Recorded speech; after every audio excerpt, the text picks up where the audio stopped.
and happy Monday, everybody. Thank you so much for joining us today.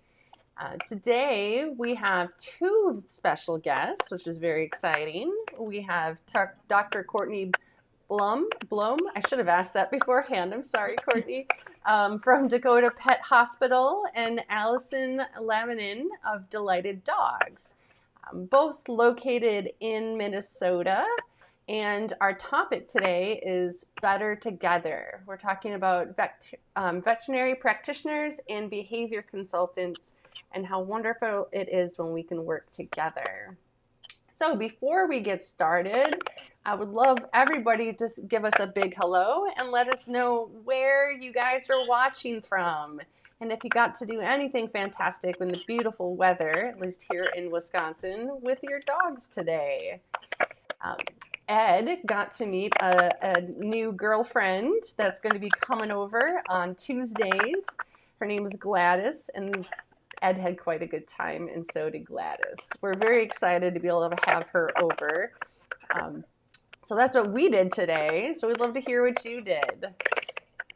While you're sharing that with us, hello, Victoria. She's from here in Milwaukee. You went for a long walk. That's fabulous. I know I can't personally wait to get out into my garden tomorrow. I even went and bought some dirt. Hello, Nicola from North Dakota on the Minnesota border. Fantastic. Woohoo! I love it when everybody joins in. Thank you. So, what we're going to, I'm going to give you guys a little bit of an introduction to our guest today, and then they'll be able to go over and give you guys more in depth, and then we'll start talking about how wonderful it is when veterinary practitioners and behavior consultants have the ability to work together. So Dr. Courtney, she is a graduate from the University of Wisconsin School of Veterinary Medicine. That would be in Madison, Wisconsin. After completing her internship in emergency medicine and critical care, she chose to pursue her passion in practicing preventative medicine and joined the Dakota Pet Hospital team in 2016, which is about the same time that Allison started there. Her favorite areas of practice are internal medicine, dentistry, and animal behavior to support the animal-human bond. I always love that when I see that on biographies of veterinarians. It makes me so happy. And Allison Laminin, she is a certified professional dog trainer and consultant through the Academy for Dog Trainers, is a certified separation anxiety trainer through Melina De Martini's program, and a fear-free certified professional. In addition to running her own business, Delighted Dogs, in Minnesota, she began work part-time as a veterinary assistant and receptionist at Dakota Pet Hospital in 2016.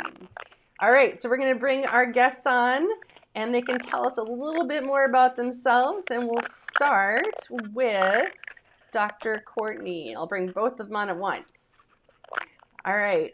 Hi, guys. Thanks so much for joining. Thanks for having us. Yeah.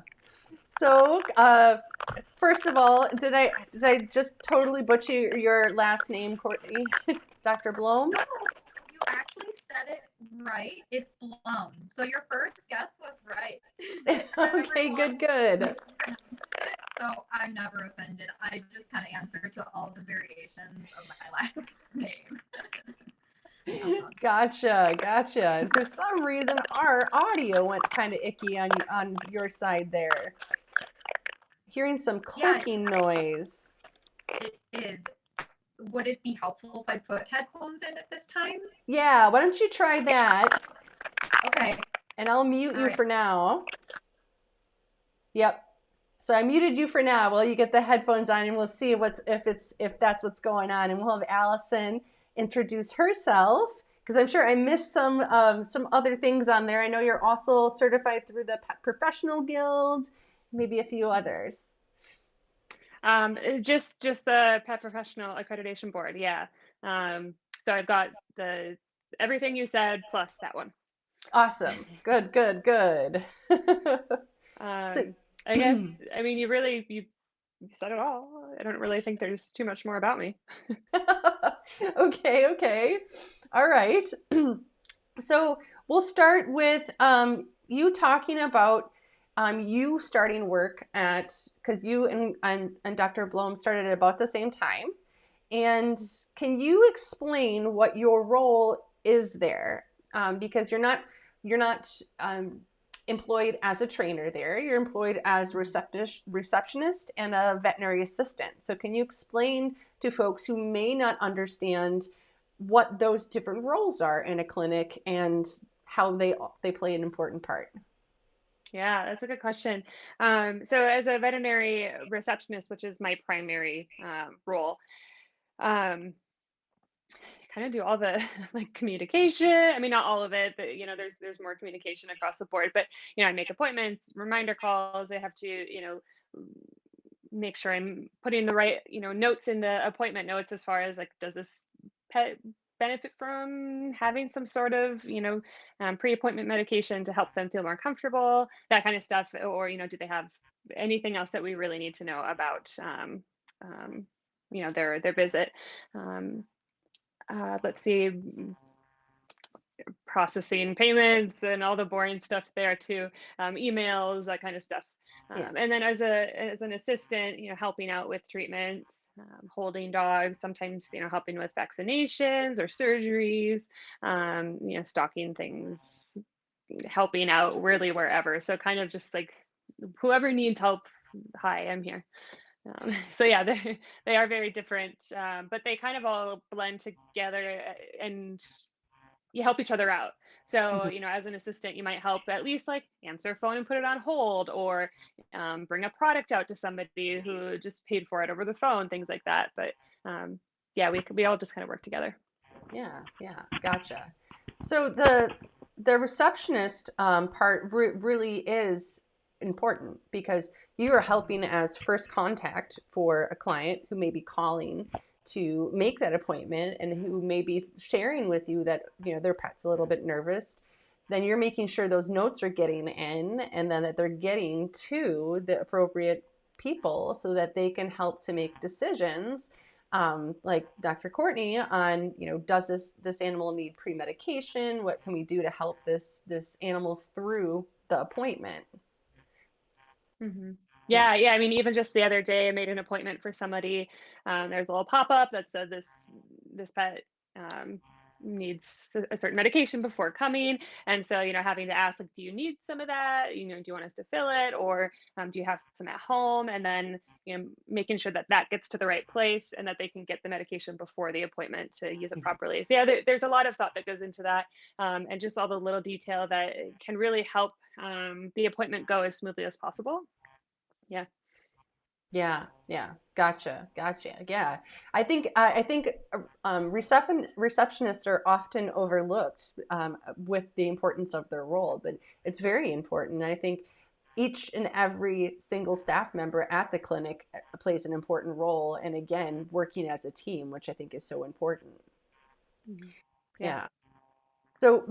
So how does being a certified trainer and behavior consultant, how do you feel that it impacts your roles? Because I think you had shared that you had just graduated school when you started at the clinic. So you're a little bit new to the field, and I'm sure you were learning a lot since you were out. Was that your first time working at a veterinary clinic? Um, yes and no. So, in that role, yes. But I also, before I pursued dog behavior, I went to tech schooling. I didn't finish the program because I fell in love with behavior, and so I decided to go that route. But I did have at least like some knowledge and some background. I think I completed about half of the program, so I had some knowledge there. But yeah, I graduated both um, Gene Donaldson's and Milena DiMartini's programs in early 2016, and then I started teaching classes at the clinic in like mid 2016 and started working there at the end. So yeah, it was kind of like this little like progression into it, I guess. But yeah, it was early on. I hadn't really taken a lot of cases. Before that, I was a full-time like bartender, and so it was fresh. But I guess really to answer your question, it's helpful for being able to pair a pet with a certain doctor who might be best suited for them, because all of our doctors are really really really really great, but they're so different, and they might have a different comfort level or a different approach to certain kind of behavior that might be helpful for that specific pet. Overall, there's a lot of overlap anyway, but um, so it's nice to be able to get some of that, or be able to use that part of my knowledge and go, okay, well, instead of just saying, let's put you with whoever, how about we put you at a certain time of day when it might be a little bit less chaotic, and we can put you with a certain doctor, or when there's certain technicians there that are potentially going to be working with the doctor, because there's also that level of, or I guess that variability with the technicians as well. And while all of them are great, they all have, just like the vets, different um, strengths and whatnot. So Right. anyway, it's helpful just to kind of pair, but then also to be able to help, with a pet who's not comfortable, and helping them to be as comfortable as possible, or to kind of like, I don't know, sometimes give different ideas on how we might be able to make it a little easier for that pet. Mm-hmm. Mm-hmm. Gotcha. Do you feel like it's changed also how you approach things in your private practice? For example, I would assume, for if I was in your spot, I might be more um, pushy or proactive towards handling and vet care and things like that. Do you feel that you have yourself found yourself doing that because of what you see coming in front of you traffic wise? Mhm. Yeah. Yeah, I think it really has shaped that over the years. Even the other day in one of my basic, you know, beginner classes, it was an adult class. We were working on body handling, and one of my clients was like, "So why are we doing this?" And I had to kind of circle back and explain more, like, "Well, your dog's going to have to be handled forever." And like it was a dog with long hair that's going to have to be groomed, and a young dog, and so we wanted to get a head start on that. So yeah, I really think it's shaped my approach. And even in like my intermediate class that I offer, we have a heavy focus on husbandry and cooperative care as part of the class. It's probably about half of the class is that's what we spend, and then I do a lot of it in puppy class too, just being really proactive. Let's keep them started on the right foot and whatnot. um, and really highlighting your dog might be comfortable with you doing things to them, but probably won't be as comfortable with somebody else, especially if they're painful or upset. I mean, I'm dealing with that right now with my own dog who's got a skin infection, and she was so painful that she deeply growled and did not want to be examined. But we had to do certain testing to get the right treatment on board. But anyway, she was really, really, really uncomfortable. But when she started feeling better, I could handle everything. Like I could do everything on her paws, and she was not hesitant at all. She's like, "Cool, just lay here." So having that, like that really open, like your dog might be comfortable, but we need to really pad them and get them at least to the point where you can handle their treatment at home, even if they're so uncomfortable that a stranger isn't suitable. Right, right. I don't know Yeah. if that made sense. No, that makes total sense. It's like get what, if you've done the work, you're able to continue it at home, and you can get the test done. Say for example, if your dog was muzzle trained, or you've done some happy visits, you've got some padding there to help them to get through this painful event, then rather than having to go back to that clinic over and over again and have something painful and potentially scary happen to them Mhm, again and again, you can work on it at home and helping them to feel mhm. better. So I love Yeah. that. Yeah. All right. Well, let's bring on Dr. Courtney here too. Boom. All right. We got all three of us here. So, So you've been able to hear what we've been talking about while you've been waiting in the green room, as we call it. And it sounds like the clicking is better with your earphones on now too. And one of our viewers had noted, Suzanne from Lucky Fido Dog Training, she had noted that same sort of thing happened to her when she was doing her live with me, and she said it was her battery was getting a bit low in her phone. So that might be another thing Okay. too. So so we'll keep an eye on that. Okay, Yeah. so um, what do you feel got you interested yourself in behavior? Yeah. So it kind of started, I think, initially. I have a cat who is actually aggressive at the vet office. And I was in vet school at the time, so I was relying on others for his care. And I remember like his behaviors like escalated like extremely when he was restrained. And I remember like in that moment just wondering if there were other ways to like better manage it because it was, stress related. And I was wondering if there were better ways to manage it. And I kind of came across like low stress handling by Sophia Yin and kind of was interested um, and kind of what she had to say. And obviously, as a vet student, it was going to be something super applicable to me in my future. But I just kind of read some of her other stuff too. And, just getting further into it, I was like, well, my goal is I want my patients to be comfortable. And if I want my own cats to be comfortable, I want all the cats to be comfortable with me because they're all so wonderful. And of course, the dogs too. And then, as I continued to become a vet, I obtained a few more pets along the way. And my first like behavioral dog was a leash reactive dog, and so that's how I took actually Allison's class on reactive rover, and so kind of delved into that a little bit. And then my second dog is reactive to pretty much everything, and has a lot of guarding behaviors, and so just kind of with their behaviors, it really has inspired me to kind of keep learning. And of course, I've just learned a lot along the way. I've done a lot of training classes and everything to kind of help, best manage their behaviors and keep them be healthy, good members of society, I think. Yeah. Mhm. So it sounds like you had a similar experience to what I feel like is the origin story of many of us dog trainers. I mean, it's rare that we're like, Yes. oh, our dog is perfectly behaved. Let's be a dog trainer. It's more like, Yeah. oh, my dog is, not doing well with XYZ behaviors, and I have to learn how to help my dog. And then sometimes Yeah. you get the training bug where you're like, okay, I really enjoy doing that. I want to help others now. Um, Yeah. And I yeah. think that's a big, goal of mine, yes, like you said, to be able to help others. And I feel like along the way, it's really helped me to relate to everyone because, like, oh, my dog does this on a walk. And I'm like, oh, yeah, mine does too. And they're like, oh, okay. Like, I think they feel a little bit better that, like, their dog is reacting that way. I'm like, oh, yeah, my dog does that or does that. Or, like, oh, I can't even, like, handle my cat at the vet. He has to be sedated. So I think that it just like, well, our pets aren't perfect either, and you're not alone, and you can kind of empathize with how they're feeling. So, Yeah. mm-hmm.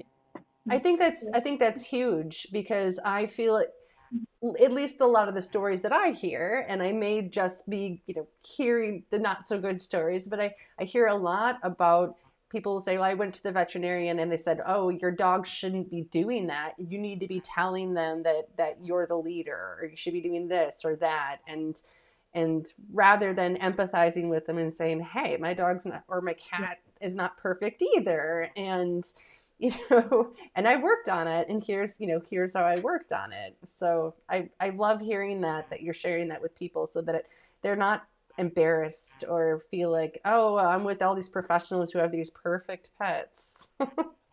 yeah, I constantly talk about how my dog is the worst, and people laugh, but like she's actually the worst.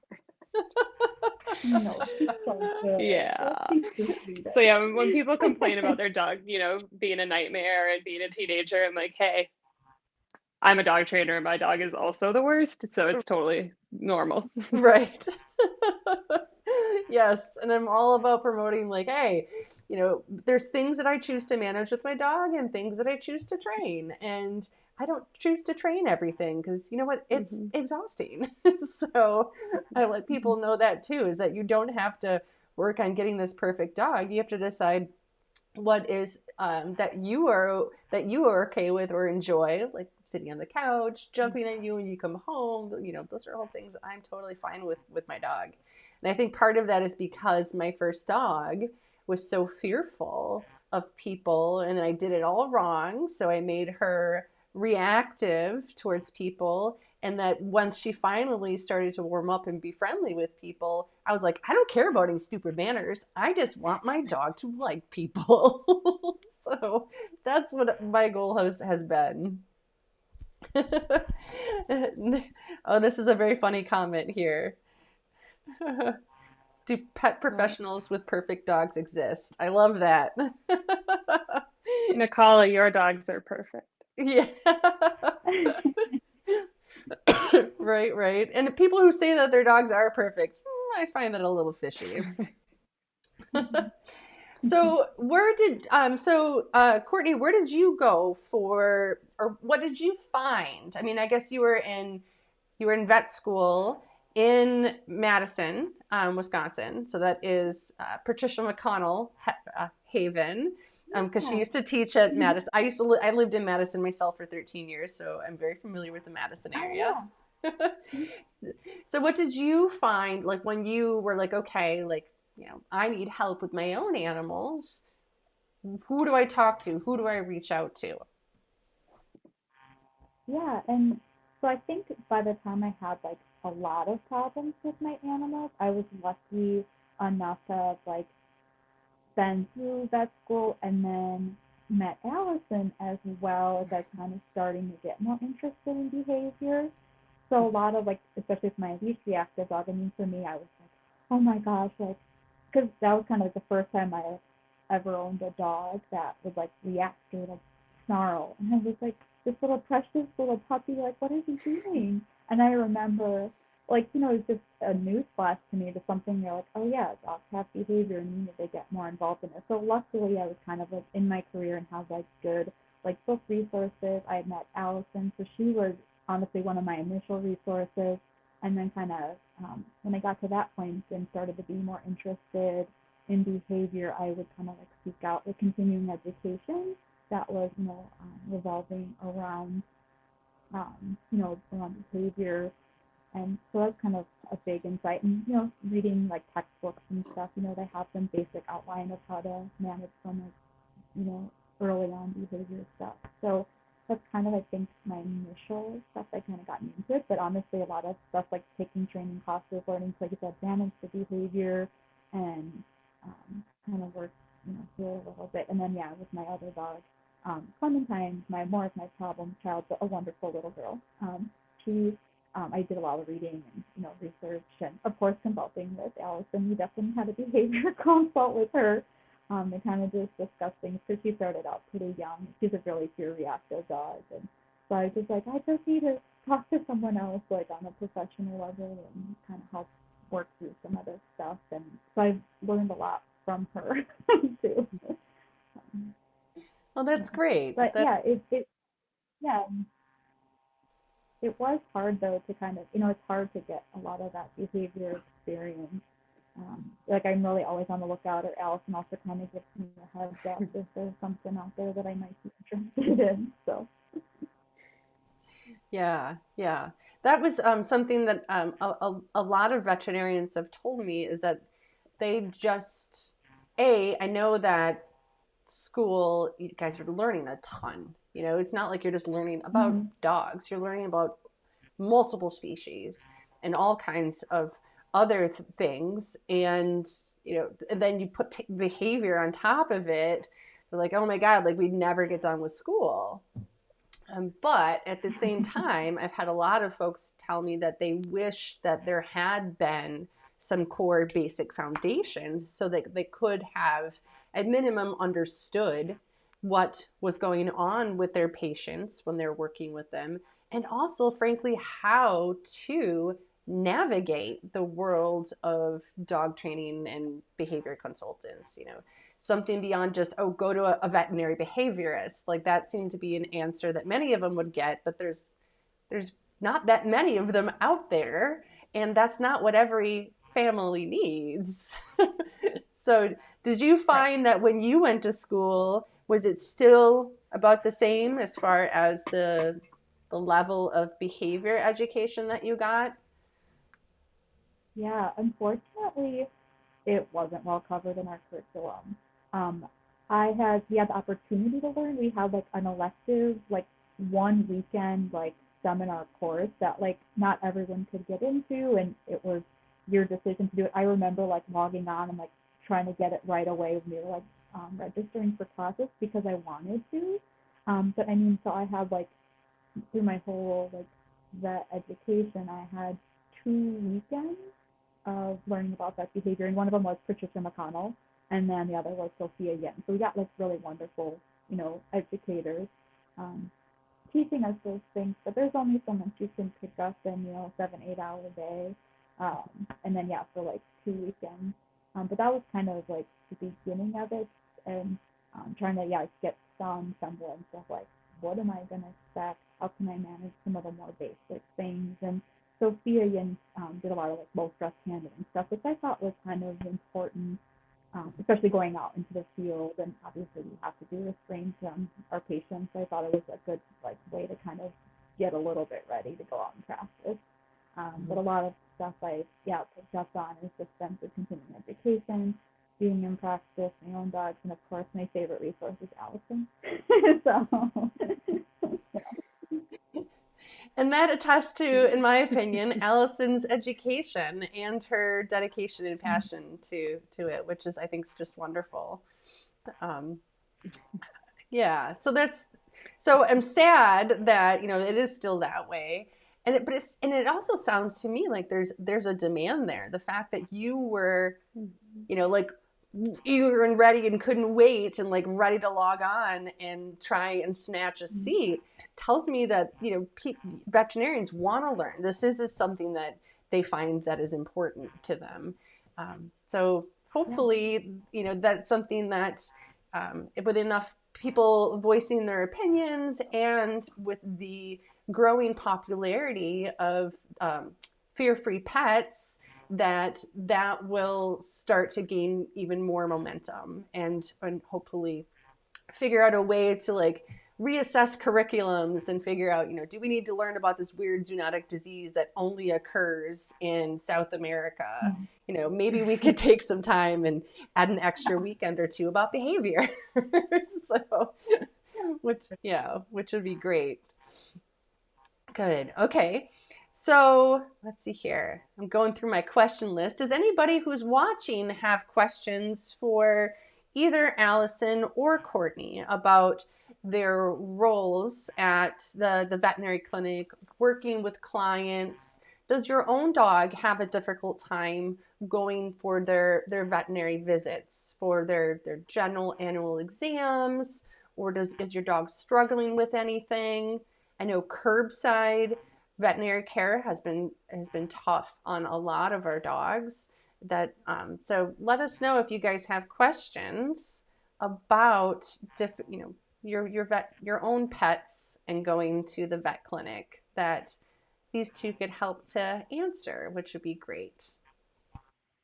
While we're waiting for that, have you guys found that it has been a little bit more difficult for some of our dogs that are maybe a bit more fearful or anxious with the curbside care? Yeah, I think yeah, we're probably both in agreement here.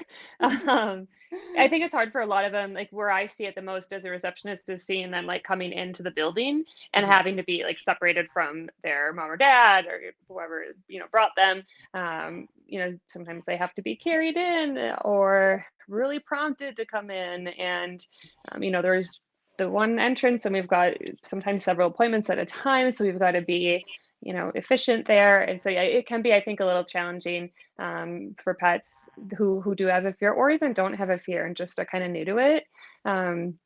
And I think what happens is a lot of people, a lot of, um, I guess, general owners, but also people who work in a vet clinic, all the staff, they see a dog who's shut down as being good. Mm. Whereas, being away, a lot of times they're better away from their owner. You hear that a lot. And what that actually is a dog who's very likely shut down. And when they're in the presence of their person, they are, they're a little bit more comfortable, yeah, and they're a little more open to communicating how they feel. Yeah, at least that's kind of the assumption that's out there in the behavior world. Mm-hmm. Yeah. And then, yeah, what you're saying is true. Like you said, they're more well behaved, but it's because they're nervous. And so, yeah, they're kind of sitting still. And, we try our best, obviously, to make it a little bit more positive, offer them some treats. Some of them, if they get carried around. But, when they're really busy, it's a little bit harder to be able to do some of that stuff. And, yeah, I feel like the entrance way is probably the hardest part. A lot of times I think once you get them into the building, they're like, oh, okay, I've done this before. But I think when, like, you take them from their owner, they're like, say what, like, mom? Like, yeah, so I think that's kind of the hardest part. But, yeah, and you just feel for them. And you feel for the owners, too. Like, I'm lucky I can bring my pets into the clinic, but I know as like if I had to like bring especially my really fearful dog to like the emergency clinic and I couldn't go in, I honestly would be like, she's not okay. You know what I mean? Even though she probably will be fine. But you worry about them and how they feel emotionally, and so I understand that it's got to be tough on owners, and I mean I think it's tough on them too. And luckily it's try to be short and quick and minimize it as much as possible, but it's still one of those things that's there. So. Yeah. Yeah. That's great. All right, we got a couple of questions. All right, so we've got one from Nicola here. Can you guys both see that? Mm-hmm. Okay, so I'm curious how you both work together, consult each other, and how you think this should look for other vet and trainer pros. I think I think it's a very good question because I think that as a trainer and consultant, it is difficult to know what to do or how to say it or how to reach out to veterinarians. We know that they're busy. We know that behavior is not their bag typically. So, figuring out how to reach out, that the more, I guess, the more guidance that we can all get in on that, the better, so that we can all work together. So what would you say, Courtney, about that? Yeah, I guess it is so important, for us and to work together and consult with each other. I'm just rereading the questions just to make sure I answer it.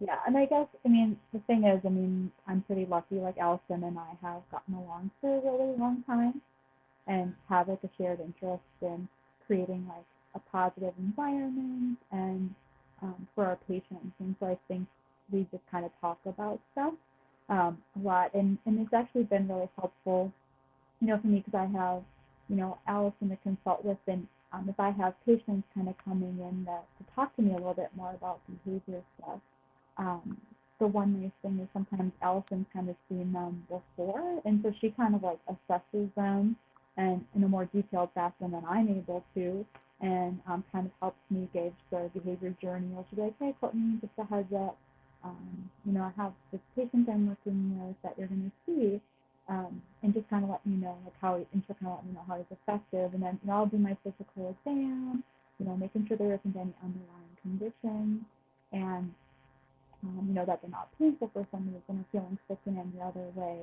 And then I also have the ability that I can recommend supplements or potential medications if they are more severely affected to kind of decrease their stress in life and kind of help them be able to focus and learn better. And then, Allison's created, a strong training curriculum to kind of help them reach their goals. And I feel like together we like it's a multimodal approach. I just feel like the patients are more likely to be successful in their behavior journey. And I think we have, I guess, like we work well together and we work together. And so I think I could see how it would be really difficult for someone who works in the behavior field who also doesn't like work with at the vet hospital, how it could be difficult, to communicate. So I guess it's been easy for us in that way. But, if for some reason, if there's another behaviorist who wanted to talk with me and tell me about their patients and their thoughts, I would of course be, happy to hear that stuff and try that. And it helps me to create, a better plan for them. Like we had a young puppy who had separation anxiety, and I didn't know exactly. We were also talking about was there a barrier, and Allison assessed him, and she's like, Courtney, he's really severely affected. And so I was like, okay, maybe we should just go straight to medication for him, which isn't my favorite thing to do in a young pup, but I was like, he was just going to get worse, and so was his anxiety. And so it was nice to have, Allison's input there to let me know, like, this puppy really is having a tough time. It's not mild, to kind of help me determine like how I wanted to move forward with treatment and everything like that. Gotcha. Yeah. So what would you do if Allison wasn't there? Oh, right.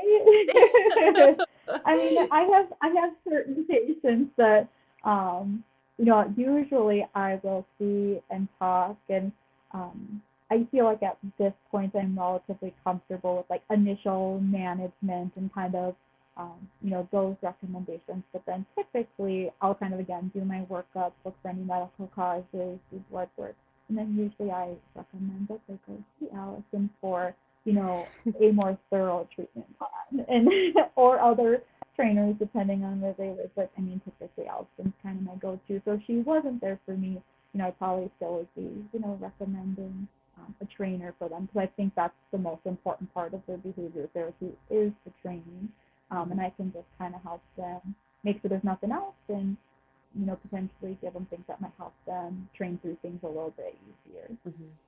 Yeah, it's a good resource. Yeah, I think it would be great if every clinic had had a certified professional as a behavior resource. Even if it's not to like send them all the cases, but to help with the daily flow with the clients and helping them to get through it, and then helping to provide guidance on who they should be reaching out to for guidance. Because as we all know, the training world is pretty hard to navigate as a pet parent, as a consumer. It's really tough with there being absolutely no regulation. Anybody can say anything. So knowing who truly is certified and who truly can help them is tough. So yeah, it would be lovely. All right, we've got another one. Did you want to say something?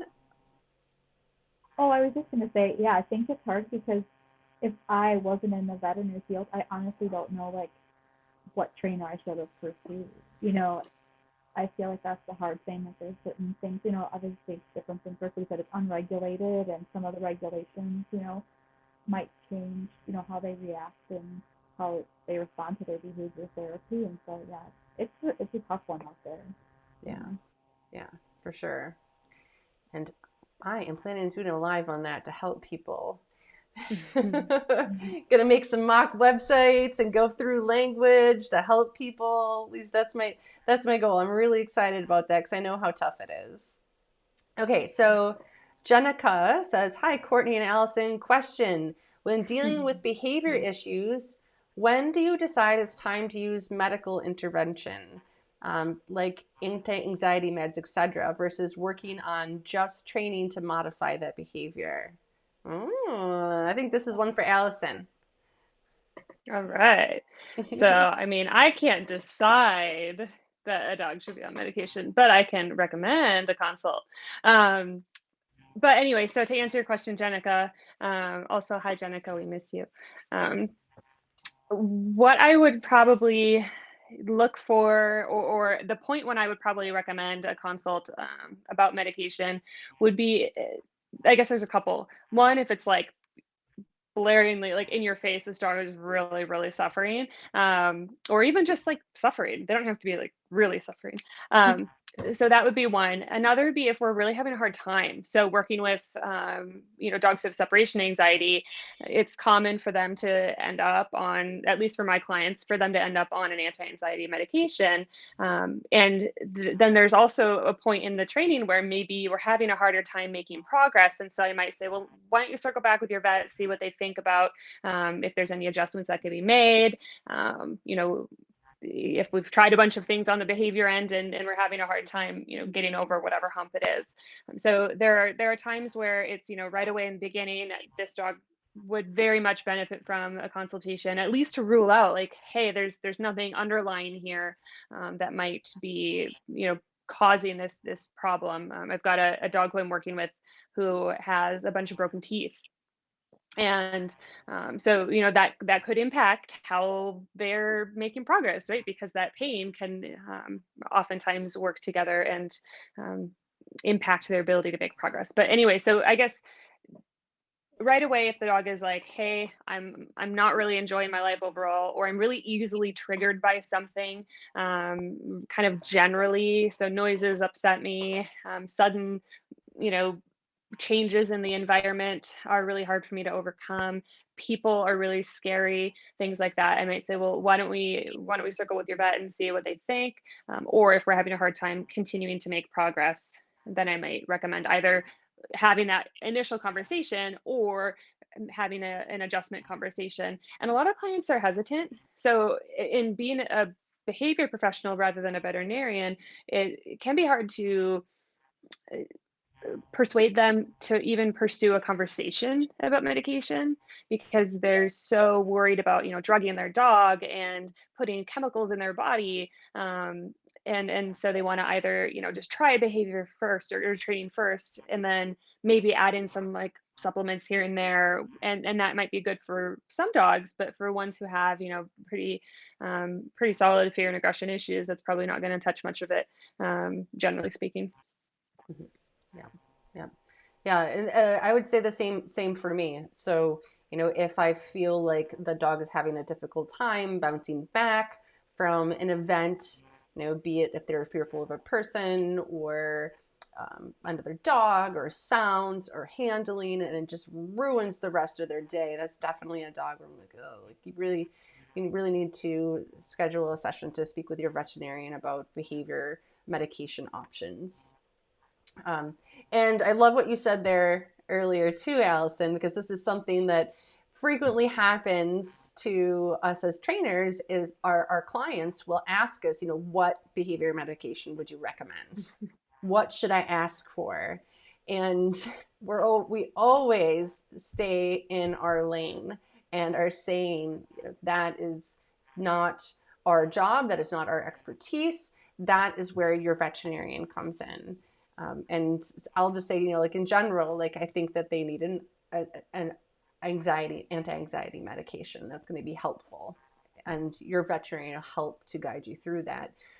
If you find that anybody is giving you exactly, you should go ask for this, you should be worried because that would be like, any Joe Schmo off Facebook telling you need to get this medication for your depression or for this or that. Like you just cannot, that's just would be, unethical is a good word for it. It's not something that we have schooling in. And potentially problematic too. Yes. Like I'm sure, Dr. Blohm thinks of all the, is this medication appropriate? Are you on other medications? And is this going to interact with those medications? And we need to check your organ function first to be sure, that there's all those precautions that from a veterinarian standpoint, I know you'd want to take. And so, yeah, having somebody say like, you need to have your dog on this very specific medication, and they're not a vet, that I wouldn't listen to them and be like, hey, cool, I'm going to go talk to my vet. Yeah, exactly. And while we're talking about medication, I would love to hear your thoughts, Dr. Courtney, on things such as supplements. So supplements and herbs and CBD oil. I found that a lot of my clients will say, I want to go the natural route with my dog first. And what I always say is, well, none of it's natural. If your dog is not breathing it or eating it in their normal meals, you know, popping lavender pills is not natural. So that's always my, as well Lavender as, pill. it's not approved by the FDA. But I'm sure you get that a lot from your clients too. And how do you gently broach that? Yeah. And that one can be a tough one, because like you said, you're talking to people about potentially, going on a long-term medication. And I guess I bring up all the options to let them know that there are supplements out there, and there are some that are a little more high, a little more regulated, that have like L-theanine, or things that are kind of known to potentially benefit, that they have done some studies on, that have some efficacy. But I think it depends kind of on the owner and the patient, kind of how I bring it up and discuss it. A lot of times I make sure to give owners their options, just so that they kind of know what's out there. But I will, especially in ones that I think are more effective, or I am concerned that they're not necessarily going to respond to a more natural supplement. They might need something a little bit, um, like a stronger medication, essentially. Then I'll kind of try to be like, I think that they really would benefit. And I also kind of tell people they're not necessarily going to have to be on it for the rest of their life. It can be really dog dependent. Some, especially with separation anxiety, I guess the hope is that we'll kind of work through that stuff, and maybe potentially we can wean them off of those medications. Or if it was a situational thing and that situation kind of ends, they might not necessarily like need that medication, or if it's like noise stuff that they've habituated a little bit more and it has been good practice. So I just kind of also say, we don't have to do this forever. And I also talk about too, if you don't like the side effects, like, talk to me. We can try other things.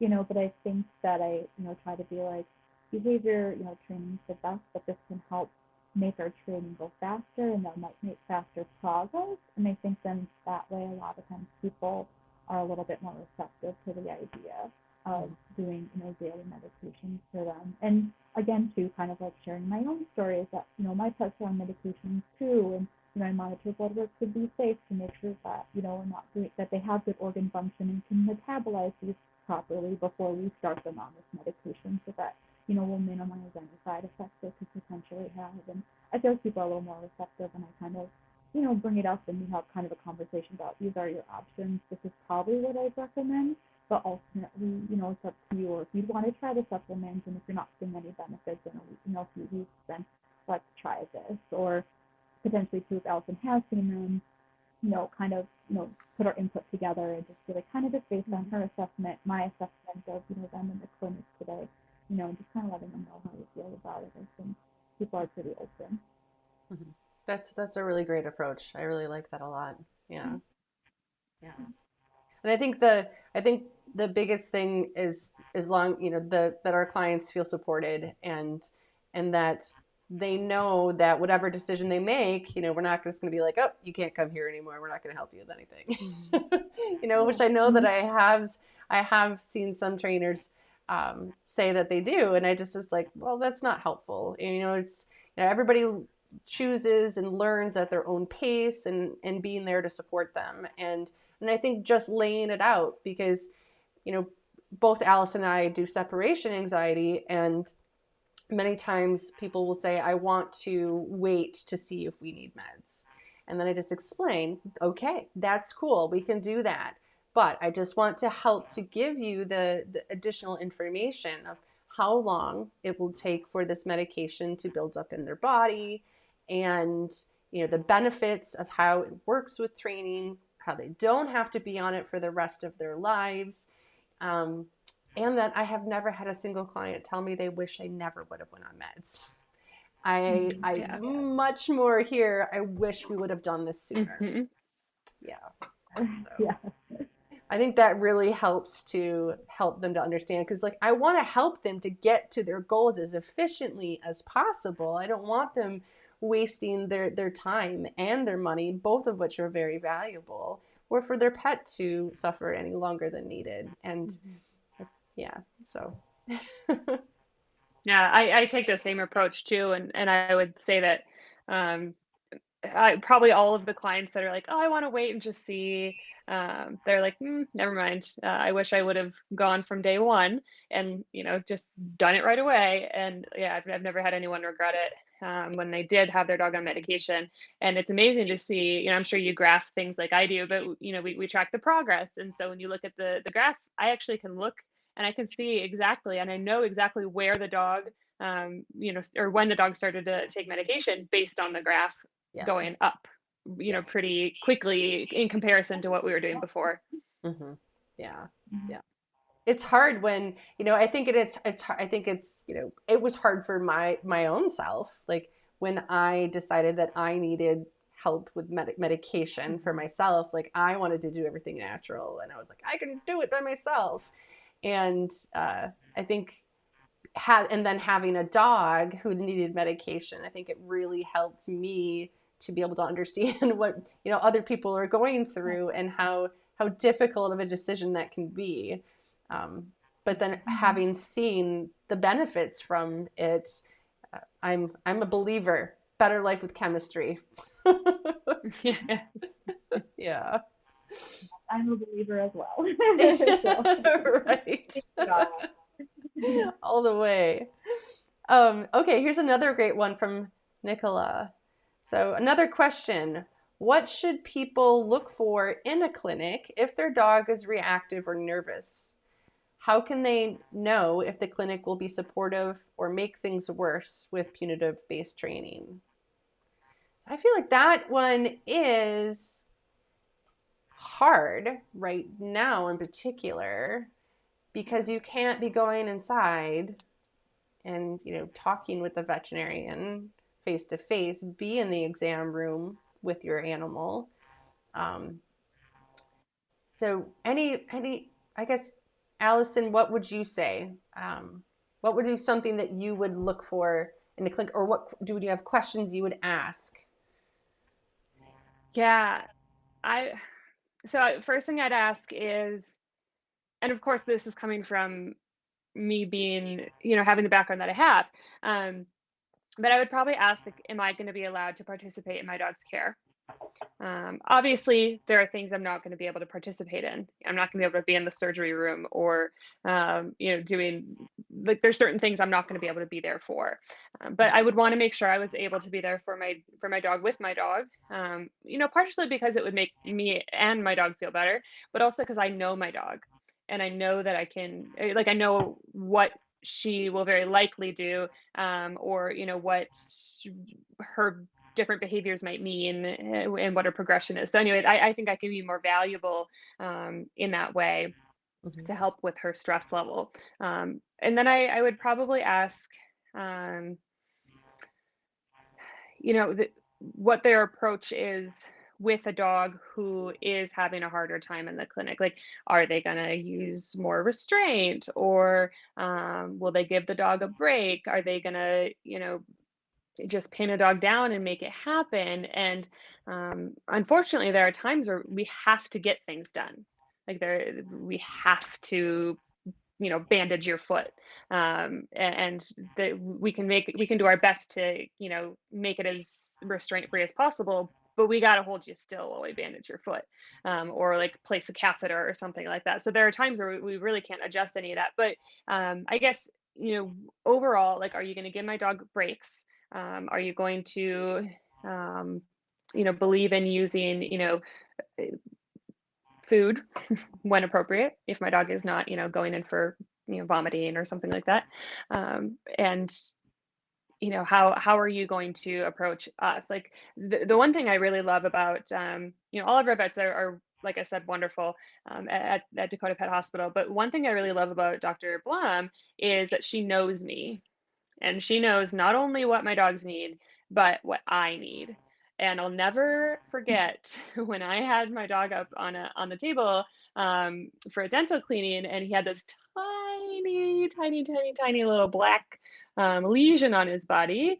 And the vet who's doing his dental, who's a really great vet, just wonderful, very much like, if this were my dog, I wouldn't take this off, and I take everything off of my dog. Do you still want me to take it off? And I was like, thinking about it, I'm like, "Hey, Courtney, what do you think I should do?" And she started to give me this response that she would give to a client. And then I remember her just stopping and going, "Are you going to sleep tonight if you don't take it off?" And I was like, "No, so we're going to take that off." Yeah. Um, but anyway, my point there is, having that relationship. So not only having a vet who's going to care for my dog, but care for me, and be able to take my own feelings and goals with my dog into consideration. Mhm. That was a really long answer. No, it was good. It was good.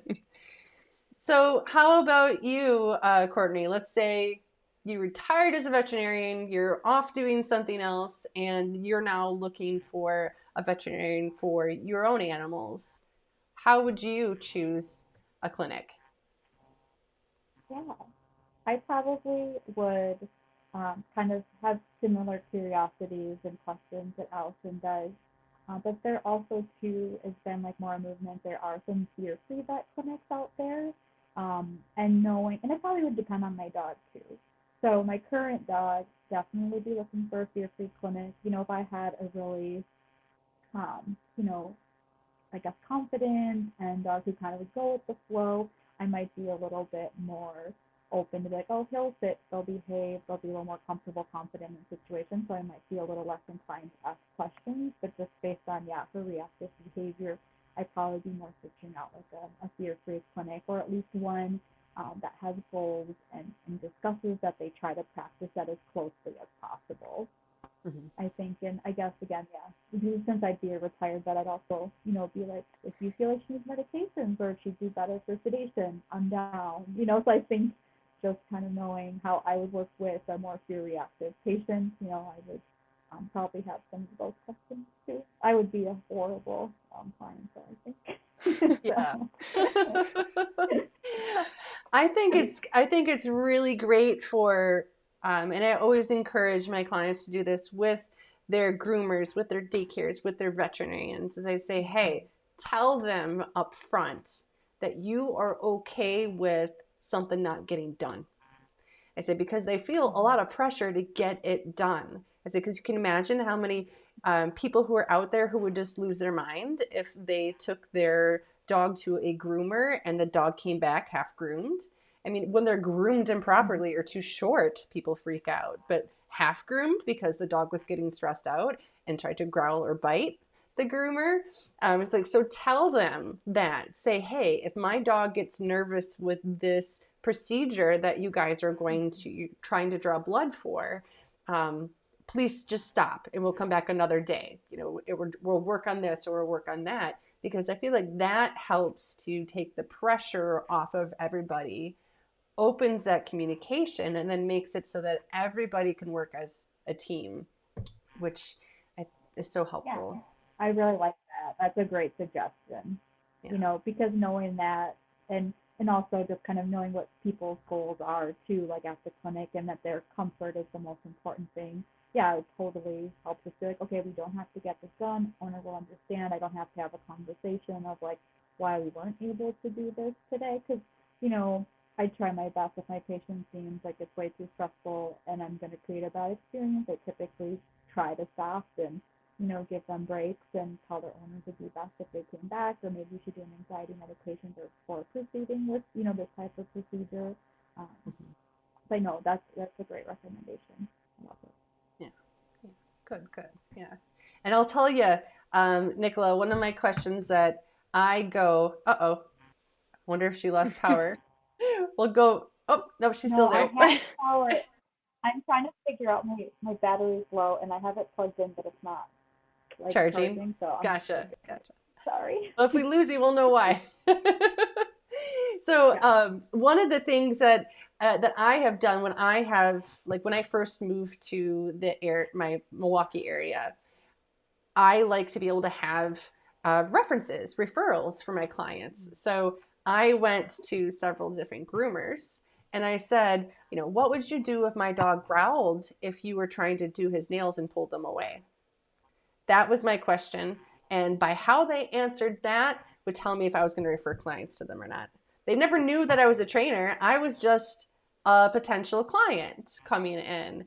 So, you can ask some pretty straight to it questions. Like, what would you do if you, if, what would you do?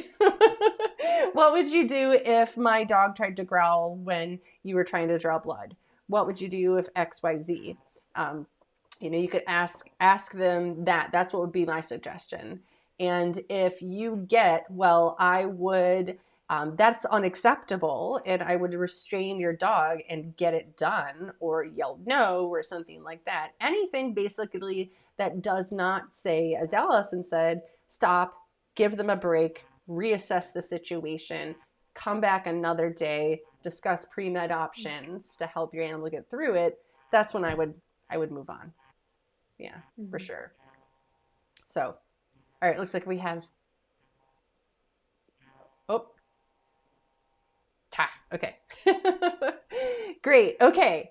So we're coming up on the end of the hour, which I've got my big finale questions that I like to ask everybody. So I'm going to ask the two of you guys, what top 3 things would you love for guardians to understand about or do with their companions with regards to the veterinary clinic? And let's have you go first, Courtney. All right. So, kind of going through things. I know Allison had kind of talked a little bit about working on body handling.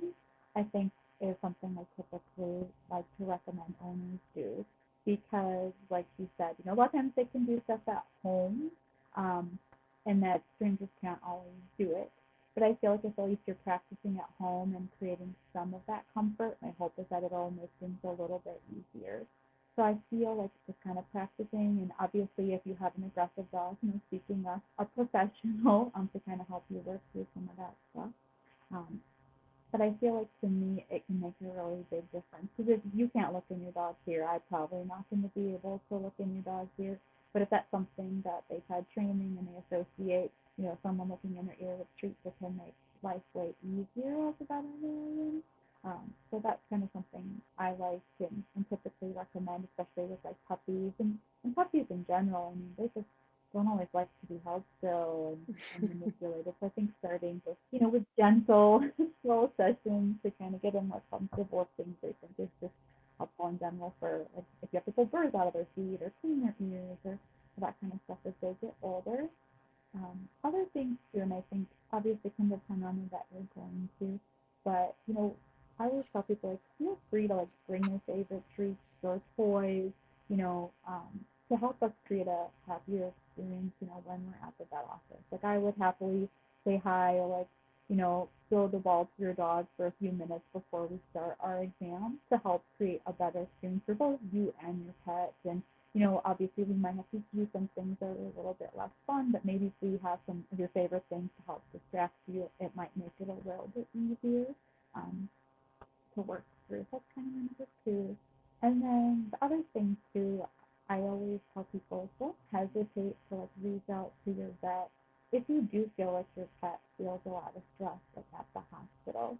You know, I mean, we're happy to discuss potential supplements or pheromone therapies if you don't feel super comfortable with medications to maybe help ease some of that anxiety. Or, certain pets just benefit from medications to, decrease their stress, make them just a little bit more comfortable in these situations and, to create those better experiences, we're happy to work with you and do that for them. So just, and if you have a vet who doesn't necessarily want to talk to you about that stuff, maybe it's just, especially if you have a more reactive pet, it just might not be the right fit for them, and that's okay. So yeah, just feel free to advocate for them. We're happy to help make everything better for everyone. Because I know I get stressed when my pets are stressed, so why wouldn't everyone else? Well, great. I love that. Thank you so much for all of that. I love those 3 things. Okay, how about for you, Allison? Yeah, I think I would echo the body handling, getting started early. I probably, I don't even know how many hours I've put into training Ahsoka to being my dog, to being comfortable with me body handling and working on things. And not just like, you know, touching their ears, but actually doing things to them. So whatever is safe for somebody to do at home, of course, but something like actually like spreading the toes apart and getting a nail nice and held and manipulated, so you're just going to have that one nail rather than just touching the foot, and lifting up that tail and actually like taking their temperature, if you've got the right tools for that, and getting them used to different things that are going to be a part of the vet clinic, and happy visits too. So that's one. Actually, that's probably my number two. But but my number one is that early body handling. Get them started with the exposure and different levels of intensity with that body handling, where they are, experiencing. I've gotten to a point with Ahsoka right now where I can swab her ears at home. So my goal is if she ever has an ear infection, because let's be honest, she's a pit bull, and she's probably going to have ear infections because she's probably going to have allergies. Um, so I'm getting ready for that stuff. And I've spent more time on, like you had said earlier, teaching her to love life and being comfortable with things. And she's a maniac and she body slams and she's gotten like no manners at this time, but she loves life and I'm okay with that. I would rather she's happy. So yeah, my number one, that body handling, and start early from day, I don't know, let's say 5. Give them 5 days to settle in. And then my number two would be happy visits. So actually going to a vet and not just like going there and getting treats from people, but seeing if you can work on some of those same things at the clinic. Of course, that you want to be mindful of, uh, you know, when things open up again, of course, you want to be mindful of their schedule. And so, call ahead and say, hey, do you guys have any time where I could just come in? Yeah, I don't need anything from you. I just want to do some body handling, maybe in an exam room if you've got one open, or just in the lobby. If your vet's like, no, you can't do that, go find another vet who says, yeah, you can, because that should be easy enough with the ups and downs with timing.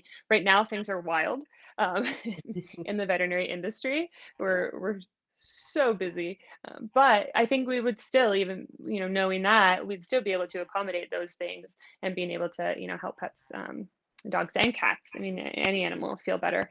So number two is it's the happy visits, and similar to Courtney, bringing some of their favorite snacks with. So not just, their kibble or whatever, but boil up some chicken, bring some chicken in and say, hey, you know what? I'm going to train you with chicken here. And maybe they'll give you some chicken too. And then number three would be, having that communication, that line of communication open, and that transparency, and saying, I want to know how my dog did. I want to know in clear, observable language, how, like, what my dog did, not how my dog did, because I want to be able to address my dog's comfort level. And there's so much room for interpretation when we just say, oh, they were stressed, or they were relaxed, or they did great. And so I want to know that. I recently started taking Ahsoka to a daycare here in town, and it's fabulous. It's a wonderful daycare, and they are so transparent. And the second day, she had a harder day when she was there, and she was a little bit uncomfortable, with some of the dogs. And they told me, and they were very much like, this is what triggered her, and this is what she did. And it was a really nice conversation to have. So similar, being able to say, like, in really concrete words, very straightforward, no room for interpretation. So that open dialogue, I guess, is my number three. Yeah. Great. Yay. I love all three of those. Body handling for sure. I'm huge advocate for that, and for not farming it out, learning how to do it yourself. I think is huge, because I think a lot of people will say, I'm uncomfortable trimming my dog's nails, or I'm uncomfortable doing this because they're afraid of doing it wrong. And I'm sure that's not fun for you guys as clinic employees, to be having all of these scared dogs to come to have their nails done. It can't get better as it goes along. And then, yeah, the open communication for sure, making sure that you're being transparent, saying exactly what you would like to get for feedbacks, so that they know that you are open to it.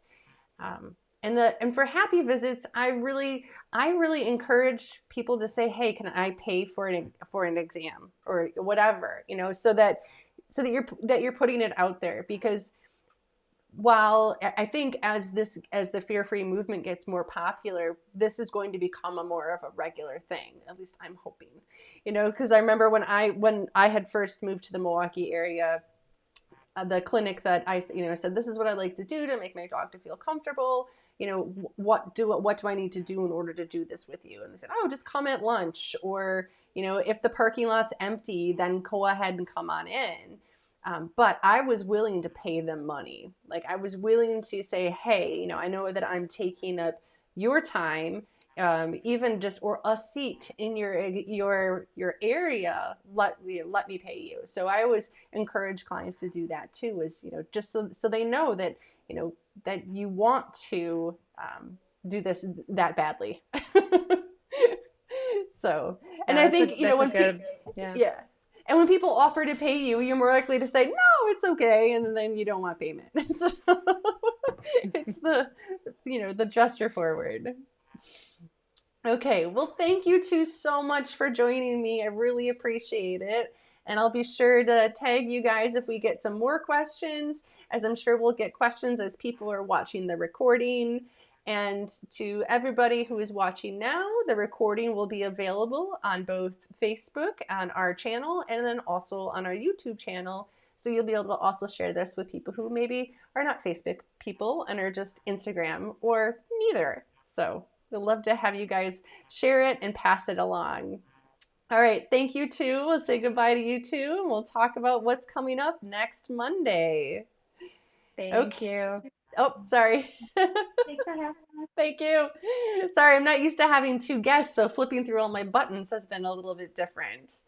All right. Okay, so next Monday is the first of the month already. It's going to be May. Oh my gosh, how did that happen? So it is open question and answers. So that's where you guys submit your questions. You can do it ahead of time, or of course, just show up and ask questions. And I help to give you guys guidance as you guys give me the information that you need help with. All right. Well, thank you everybody again for joining us on Monday. And I look forward to seeing you guys all next Monday. All right. Signing out. Okay.